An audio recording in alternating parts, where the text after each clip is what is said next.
Hello everyone, welcome my YouTube channel. दोस्तों, अगर आप लोग UP triple S C homeopathic pharmacist का एग्ज़ाम देने जा रहे हैं, आरआरबी पैरामेडिकल फार्मासिस्ट का एग्ज़ाम देने जा रहे हैं या डी ट्रिपल एस बी की तैयारी कर रहे हैं, तो सभी में ये लेक्चर आपके लिए हेल्प करने वाला है। आज हम इस वीडियो में डिस्कस करेंगे important terms use in anatomy and physiology.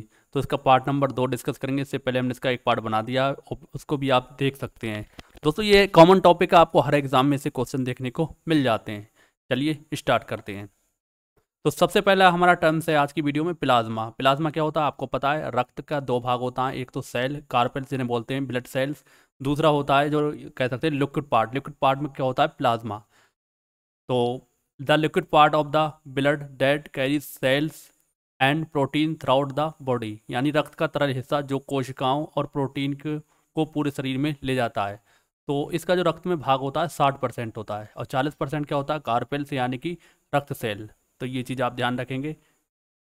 अगला है हमारा न्यूरॉन यानी कि तंत्रिका कोशिका। A specialised cell that transmit nerve impulse, it is the basic unit of the nervous system, यानी कि एक विशेषकृत कोशिका को जो तंत्रिका आवेगों को संचरित करती है, ये तंत्रिका तंत्र की मौलिक इकाई होती है। कौन? न्यूरॉन यानी कि तंत्रिका कोशिका। तो इसको भी आप ध्यान रखेंगे, डायरेक्ट एग्जाम में क्वेश्चन इससे पूछ सकते हैं। नेक्स्ट हमारा सिनेप्स। तो ये क्या होता है? The junction between two nerve cell, दो नर्व सेल का जंक्शन क्या कहलाता है? सिनेप्स कहलाता है। Where impulse pass by diffusion of neurotransmitters, यानी कि दो तंत्रिका कोशिकाओं के बीच का संगम यानी कि जंक्शन, जहां तंत्रिका संचारक के प्रसार द्वारा आवेग गुजरते हैं। तो ये चीज़ आप ध्यान रखेंगे, जैसे कि इस तरीके से दो नर्व हैं और यही क्या कहलाएगा? सिनेप्स कहलाएगा। नेक्स्ट है हार्मोन। हार्मोन को हम पिछली वीडियो में बता चुके हैं, इसको भी आप ध्यान रखेंगे। क्या होता है? Chemical messenger produced by glands, तो ग्रंथियों द्वारा ये प्रोड्यूस होता है। That regulate the function like growth, metabolism and mood, यानी ग्रंथियों द्वारा उत्पन्न रासायनिक संदेश भाग जो निकलता है उसी को हम क्या कहते हैं? हार्मोन कहते हैं। तो इससे क्या होती है? वृद्धि होती है, उपापचय की क्रियाएं देखने को मिलती, मनोदशा जैसी क्रियाओं को नियंत्रित करते हैं। तो ये चीज़ भी आप इसके बारे में ध्यान रखेंगे। दोस्तों, आगे बढ़ने से पहले आपको बता दूं, UP triple S C homeopathic pharmacist के एग्जाम को देने जा रहे हैं आपको। तो हमारे एप्लीकेशन पर फार्मेसिस्ट का बैच चल रहा है, जिसकी फीस मात्र 249 रुपये। इसमें आपका जो ट्रेड का डीएचपी की ट्रेड है इसका फुल सिलेबस कराया जा रहा है। तो आपके एग्जाम में बहुत ज़्यादा हेल्प करेगा। और ये जो यूपी ट्रिपल एस सी ने सिलेबस दिया है उसके 1 बाई 1 हम चैप्टर करा रहे हैं। 6-7 वीडियो हो चुके हैं, इसके अलावा 3 वीडियो डेमो के हैं, उनको आप देख सकते हैं। अगर आप इसे परचेस करना चाहें तो परचेस कर सकते हैं। इसके अलावा हमारी टेस्ट सीरीज चल रही है UP triple S C homeopathic pharmacist की। इसकी फीस मात्र 111 रुपये है, और इसमें आपको फुल सिलेबस यूपी जी के कंप्यूटर और आपका जो डीएचपी की ट्रेड है, इससे क्वेश्चन जो इस तरीके का पेपर आपके एग्जाम में आना है वैसे ही आपको हूबहू देखने को मिल रहा है। तो इसमें 10 से ज़्यादा आपको टेस्ट प्रोवाइड कराए जाएंगे। 3 टेस्ट कराए जा चुके हैं, और इसके अलावा एक टेस्ट हमारा फ्री है, उसको अगर आप चाहें तो डेमो के तौर पर देख सकते हैं, जाके देख लें। तो अगर आपको ये दोनों ही चीज़ों में से कोई भी चीज़ परचेस करना है तो आप हमारे एप्लीकेशन को इंस्टॉल करते हैं, उसका लिंक आपको डिस्क्रिप्शन बॉक्स में मिल जाएगा। नेक्स्ट है एंजाइम। तो एंजाइम क्या होते हैं? Protein that act as catalyst to accelerate chemical reaction in the body such as digestion, यानी कि प्रोटीन होता है जो शरीर में रासायनिक प्रतिक्रियाओं जैसे पाचन को तेज करने के लिए उत्प्रेरक के रूप में कार्य करता है। आपको पता है पाचन क्रिया में बहुत सारे एंजाइम्स हमें देखने को मिलते हैं, जैसे लाइपेज है, एमाइलेज है, टाइलिन है, रेनिन है, पेप्सिन है। इस तरीके के बहुत सारे आपको एंजाइम देखने को मिलते हैं जो पाचन क्रिया में बहुत ज़्यादा मुख्य भूमिका निभाते हैं। नेक्स्ट है डीएनए।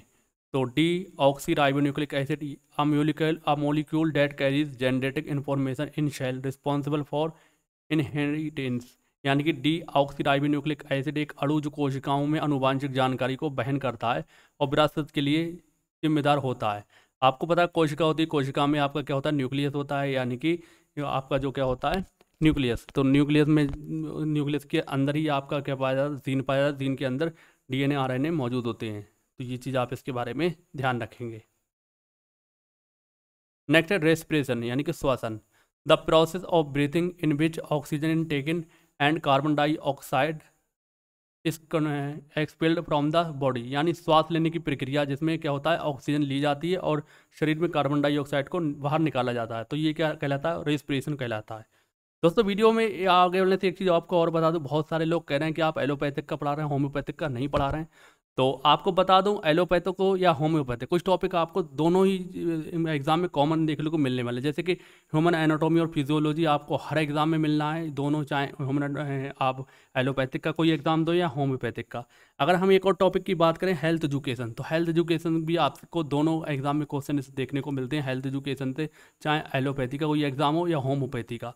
इसके अलावा ड्रग स्टोर भी एक ऐसा टॉपिक है, आपको दोनों ही एग्जाम में से क्वेश्चन देखने को मिलते हैं, तो ये चीज़ आप ध्यान रखेंगे।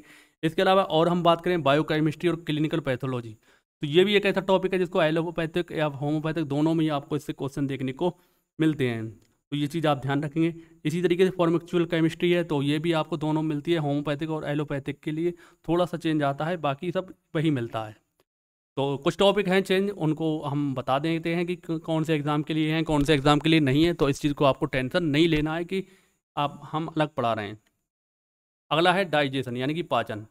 The process by which food is broken down into smaller component that can be absorbed by the body, यानी कि वो प्रक्रिया जिसके द्वारा भोजन को छोटे छोटे घटकों में तोड़ा जाता है ताकि शरीर उन्हें क्या करता है, अवशोषित कर सके। दोस्तों जो डाइजेशन की प्रक्रिया होती है कैटाबॉलिज्म की क्रिया कहलाती है, क्योंकि इसमें क्या हो रहा है, बड़े अणु को छोटे अणुओं में तोड़ा जा रहा है। और एक होता है मेटाबॉलिज्म, सॉरी एनाबॉलिज्म। एनाबॉलिज्म में क्या होता है, छोटे छोटे अणु मिलकर एक बड़ा उत्पाद बनाते हैं, तो वो क्या कहलाता है, एनाबॉलिज्म। तो एनाबॉलिज्म कैटाबॉलिज्म दोनों के बारे में ध्यान रखेंगे, ये एग्जाम में आपसे पूछ सकते हैं। नेक्स्ट हमारा एक्सक्रीशन यानी कि मूत्र त्याग। ये क्या होता है, the process by which waste products are remove from the body mainly through the kidney and urine, यानी वो प्रक्रिया जिसके द्वारा अपशिष्ट पदार्थों को शरीर से बाहर निकाला जाता है, मुख्य रूप से गुर्दों और मूत्र के माध्यम से, तो उसी को हम क्या कहते हैं, मूत्र त्याग यानी कि एक्सक्रीशन। नेक्स्ट है हमारा नर्वस सिस्टम यानी कि तंत्रिका तंत्र। तो the system of nerves that transmit signal between different parts of the body and control bodily function, यानी कि नसों की प्रणाली जो शरीर के विभिन्न हिस्सों के बीच संकेतों का संचार करती है और शारीरिक कार्यों को नियंत्रित करती है, तो उसी को हम क्या कहते हैं, तंत्रिका तंत्र यानी कि नर्वस सिस्टम। नेक्स्ट हमारा एंडोक्राइन सिस्टम यानी कि अंतःस्रावी तंत्र।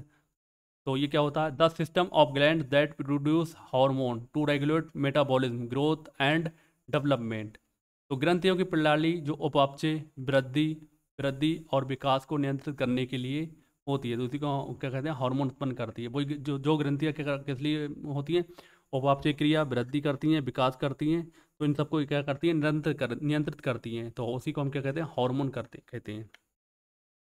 नेक्स्ट हमारा स्केलेटन सिस्टम यानी कि कंकाल तंत्र। तो the system made up of bones and cartilage that support the body and protect the internal organs, तो हड्डी और उपस्थि से बनी प्रणाली जो शरीर को समर्थन देती है, आंतरिक अंगों की रक्षा करती है और मूवमेंट का भी कार्य करती है, तो ये क्या होता है, स्केलेटन सिस्टम यानी कि कंकाल तंत्र, तो इसके बारे में भी आप ध्यान रखेंगे। नेक्स्ट हमारा मस्कुलर सिस्टम यानी कि मांसपेशी तंत्र।